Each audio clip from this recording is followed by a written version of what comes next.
Sa famille n'ayant pas d'argent, l'influenceur Bob Lee sera finalement enterré aux États-Unis pour plus de détails après le générique.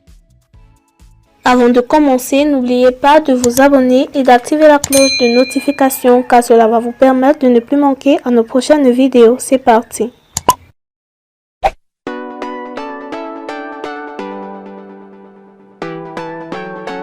Emma Lowe accusée de devoir 7 mois de loyer à un bailleur à la surprise générale.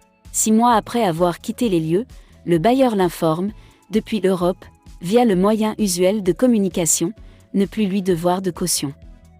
Puis, il réclamait des loyers, car selon lui, l'obligation de payer le loyer continue de courir jusqu'à ce qu'il reçoive entre ses mains les clés du local, en dépit de la délocalisation de l'entreprise. C'est dans ce contexte que se fondent les prétendus loyers impayés que le commanditaire de la publication a volontairement passé sous silence.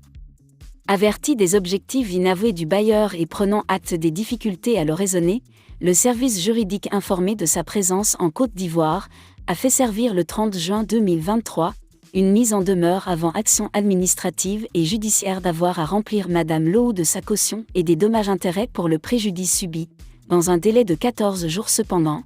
L'attaque médiatique cache certainement des desseins inavoués. C'est dans l'attente de l'expiration du dit délai que le service juridique constate qu'en réplique, le bailleur a entrepris de livrer Dame Lowe à la vindicte populaire. Il ressort de l'espèce que Madame Lowe fait face à de la mauvaise foi motivée par la cupidité et qui ne saurait rester impunie. Telle est l'économie de l'affaire que le service juridique voudrait porter à l'attention de l'opinion publique, en attendant les développements ultérieurs, conclut-il.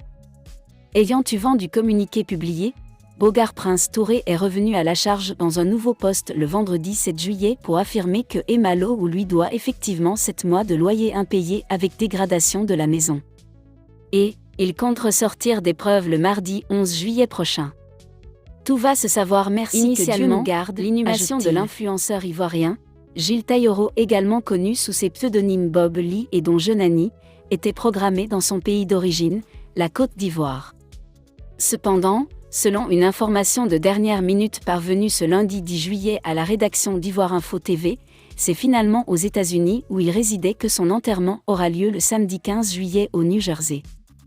La décision aura été prise à l'issue d'un différend entre la famille et la communauté ivoirienne installée au pays de l'oncle samedi. Les parents de l'influenceur refusant de s'investir dans l'organisation des obsèques sous le prétexte du manque de moyens financiers. Les précisions sont à venir ultérieurement. Le phénomène de décès précoce des artistes et des influenceurs africains cause et conséquence ici. Les décès à répétition de nos influenceurs africains sont aujourd'hui des sujets incompris par les internautes. C'est donc un impératif d'en savoir les causes ensuite de déterminer les conséquences. La pauvreté en Afrique se présente comme l'une des premières causes. En effet, la pauvreté touche tout le monde, même nos stars. Prenons l'évolution de certains artistes comme Tiken Deja Fakoly, Alpla Blondy, Magic System, DJ Arafat et l'influenceur camerounais Cabrel Nangip.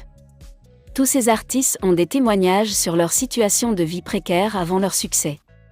Comment passer de la pauvreté à l'abondance? Pour certains, c'est le travail et la grâce de Dieu. Par contre, pour d'autres, c'est le travail et les pactes signés avec les forces occultes. C'est ce qui se dit sur le net des cas de DJ Arafat et Naguib après leur décès tragique. Puisque l'on convient que la pauvreté est la cause de ce phénomène, quelles en sont les conséquences? Aujourd'hui, la jeunesse africaine est persuadée d'une chose: on ne peut réussir sans avoir recours aux forces occultes. C'est ainsi que les brouteurs sont aujourd'hui des mystiques. De même, les pasteurs à succès sont traités de mystiques. Le recours aux forces occultes étant défini comme la source ultime du succès, on assiste à la baisse de la qualité et de la quantité d'efforts à fournir pour atteindre leurs objectifs de richesse et de succès chez nos artistes et hommes publics.